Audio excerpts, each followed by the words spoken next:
In this video, I will guide you through the languages of the Slavs, the largest Indo-European ethno-linguistic group in Europe today. And I will show you the quickest way to gain a good understanding of all the Slavic languages, which can be 11 to 19 depending on the language dialect classification, by focusing on learning less than half of them. Even just mastering only 3 Slavic languages, which I will explain later in the video, can help you understand the rest and even communicate fairly well with speakers from those other languages. Hi, my name is Tim Keeley, professor of cross-cultural management and author of the book A Life in 30 Languages. I love Slavic languages and cultures, and I have studied almost all of the Slavic languages during the past 40 years. From the age of 20 years old, I have worked and traveled extensively in all the countries where Slavic languages are spoken, including 10 of the republics of the former Soviet Union. I also studied Slavic languages in graduate school at Adam Mickiewicz University in Poznan, Poland from 1979 to 1981. And for sure, this is a long video, but I'm extremely excited what you can learn about Slavic languages by watching this. I hope that my love for Slavic nations and the hard work that I put into making this video can be helpful for you and your language learning journey. Now, let's go. As I mentioned, Slavs constitute the largest ethno-linguistic group in Europe, 32.3%, followed by the Romance group at 31%, and the Germanic group, including the UK, at 27%. At the turn of the 21st century, the total number of native speakers of Slavic languages was estimated to be 315 million. A Slavic language is an official or dominant language in 16.13% of the Earth's landmass, covering a vast territory including large parts of southern, central, and eastern Europe, Central Asia, Siberia, and the Russian Far East. So, how many Slavic languages are there?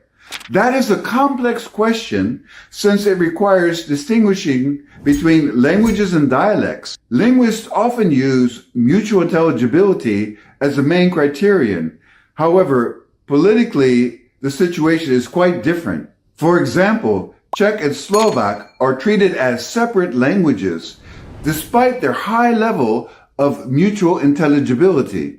In contrast, Cantonese is often labeled as a dialect in China, even though someone who only speaks the standard form of Chinese, Mandarin, will understand next to nothing of a conversation in Cantonese. So the answer is 11 to 19, as I mentioned at the beginning of the video, and I will explain this in more detail.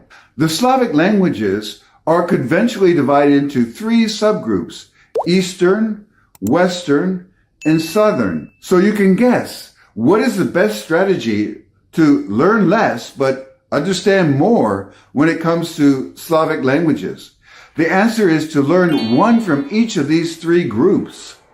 Let's take a look at each group and which 3 languages you should learn first. The East Slavic languages are currently spoken throughout Eastern Europe, Northern Asia, and the Caucasus. The group has a great number of speakers, far outnumbering the West Slavic and South Slavic groups. The present-day East Slavic languages are Russian, Ukrainian, Belarusian, and Rusyn. However, there is a debate about Rusyn being either a separate language or a dialect of Ukrainian. Thus, there are 3 or 4 East Slavic languages. All of them are written using a version of the Cyrillic script. First, let's take a closer look at Russian. With 117.72 million native speakers, Russian has the highest prevalence in Russia among the 26 official languages there. A total of about 154.9 million people worldwide speak Russian as their mother tongue, and is spoken as a second language by about 60 million people in addition to the native speakers. So that means over 200 million people speak Russian. It is by far the dominant Slavic language in terms of the number of speakers. In addition, Russian is the most spoken language in Europe. Now let's take a look at the second largest East Slavic language, Ukrainian. There's an estimated 41 million native speakers worldwide, of whom 37.5 million, or 91%, live in the Ukraine.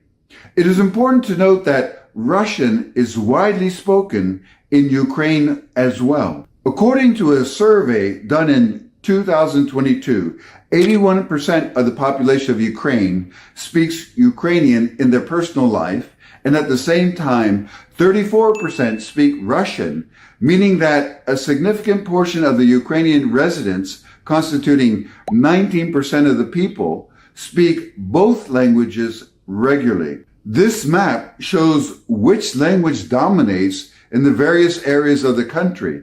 You see that Russian is the strongest in the eastern regions. The prevalence of the Russian language in Ukraine is a result of more than 3 centuries of domination by Moscow.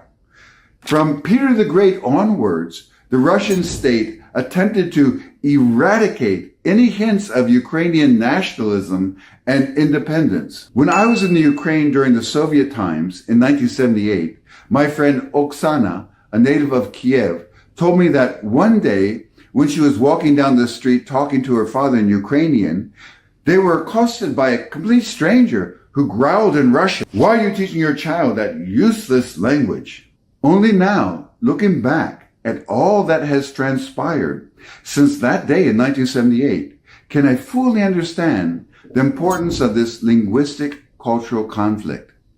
Eliminating linguistic identity is critical to squashing a sense of belonging to a national group. So, what are the closest languages to Ukrainian in terms of lexical similarity, vocabulary? According to these estimates, we see that even though Polish and Slovak are classified as West Slavic, they have greater lexical similarity with Ukrainian than Russian does. It is important to note that lexical similarity does not always equate mutual intelligibility. While Russian, Ukrainian, and Belarusian share many common words, their pronunciation, intonation, and certain syntactical structures can differ, impacting how well speakers of each language can understand each other. As mentioned, the debate about Rusin being either a separate language or a dialect of Ukrainian is related to the high lexical similarity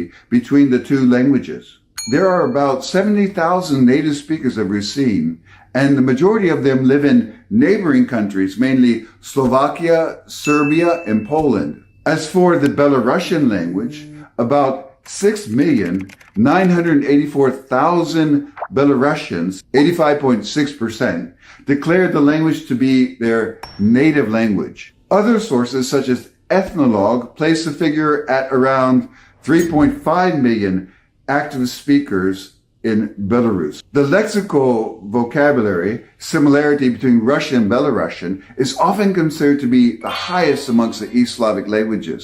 The percentage of lexical similarity can range from 70 to 80%, reflecting their shared history and linguistic roots. Here's what the 4 languages sound like. Мало волнует, поэтому расскажем вам о новом природном явлении. Во всем мире на улицы крупнейших городов, временно затихшие из-за пандемии, выходят дикие животные. Ну, начнем с Сантьяго-де-Чили, где прямо по улице прогуливается хищная пума. А тим часом кандидати на депутатство надалі проводять агітаційні зустрічі з виборниками.